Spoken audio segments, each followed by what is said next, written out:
童话故事《老鼠、小鸟和香肠》。从前呢，有一只老鼠、一只小鸟和一根香肠住在一个家里。他们和睦相处，生活幸福快乐。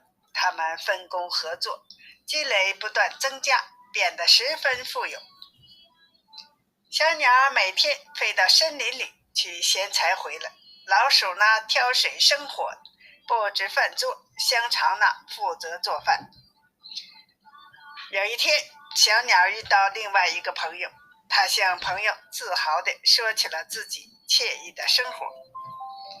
那只鸟却嘲笑他是一个可怜的傻瓜，说：“你辛辛苦苦在外面干活，另两个伙伴在家里干轻松的活。”老鼠每天生火，挑水之后就回到自己的房间里躺下休息，到了吃饭的时候才去摆好桌子，铺上桌布。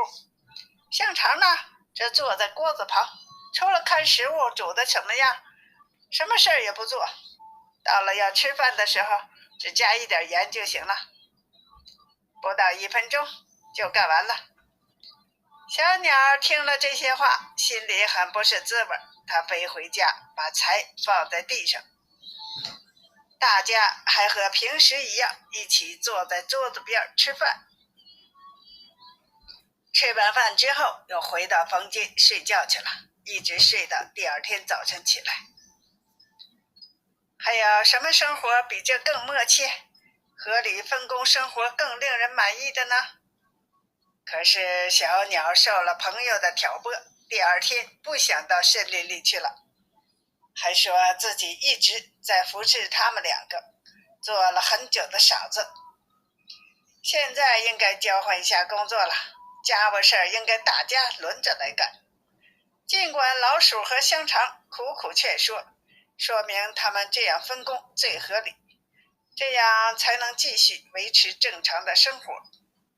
但是小鸟听不进去，坚持他的提议，最后他俩只好顺着他。他们用抽签的方式决定了这样的分工：香肠去背柴，老鼠呢做饭，小鸟去挑水。人要是离开适合自己干的岗位的时候，会有什么结果呢？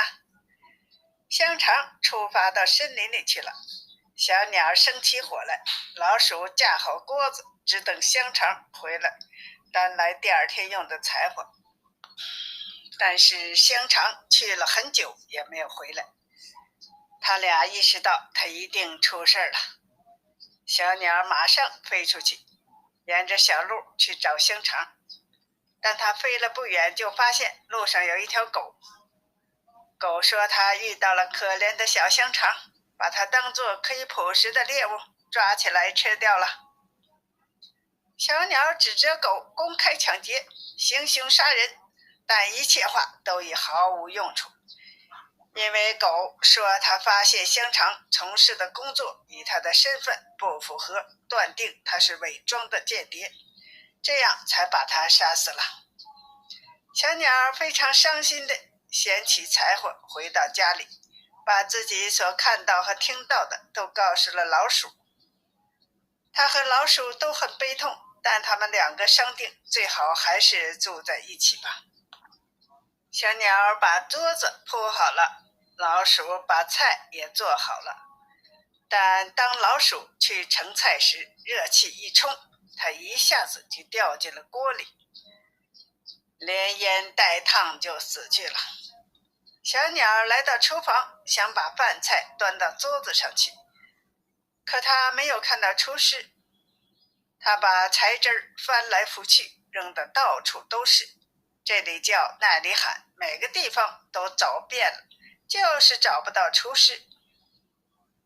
就在这时，灶里的火掉到柴枝上，柴枝马上燃了起来。